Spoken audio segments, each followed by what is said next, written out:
गाय, जिसे सनातन धर्म में मां का स्थान दिया गया है, केवल एक पशु नहीं, बल्कि करुणा, दया और धर्म का प्रतीक है। शास्त्रों में गाय के श्राप का उल्लेख कई कथाओं में मिलता है, जिनमें से एक प्राचीन कथा हमें एक गहरी सीख देती है। प्राचीन काल में नृग नाम के एक परोपकारी और धर्मपरायण राजा थे। वे अनेकों गोदान कर चुके थे और ब्राह्मणों को असंख्य गायें दान दी थीं। लेकिन एक दिन उनके भाग्य ने विचित्र मोड़ लिया। एक ब्राह्मण को दी गई एक गाय गलती से दूसरी गायों में मिलकर किसी और ब्राह्मण के पास चली गई। जब असली ब्राह्मण अपनी गाय वापस मांगने आया, तो दूसरा ब्राह्मण भी उसे अपनी बताने लगा। विवाद बढ़ा और राजा नृग के पास न्याय की गुहार लगाई गई। राजा स्वयं असमंजस में पड़ गए, क्योंकि यह गलती जानबूझकर नहीं हुई थी।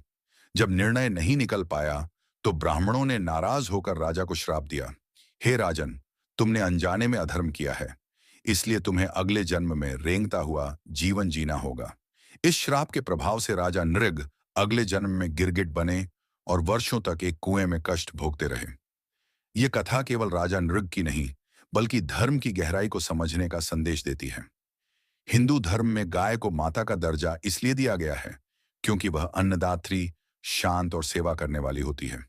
शास्त्रों में कहा गया है कि जो व्यक्ति गाय को कष्ट पहुंचाता है, उसका पुण्य नष्ट हो जाता है और उसे नरक का भोग करना पड़ता है। लेकिन क्या सच में गाय श्राप देती है? आधुनिक दृष्टिकोण से देखें तो यह श्राप असल में हमारे कर्मों का प्रतिबिंब है। गाय का अनादर करने से समाज में नकारात्मकता फैलती है और दया भावना कम हो जाती है। यही कारण है कि हमारे ऋषियों ने इसे श्राप का रूप दिया, ताकि लोग गाय की रक्षा करें और उसका सम्मान करें।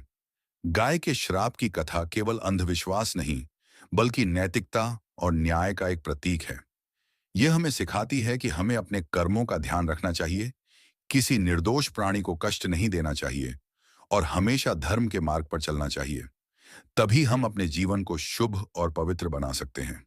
गाय की सेवा समृद्धि का द्वार खोलती है और उसका अनादर विनाश की ओर ले जाता है।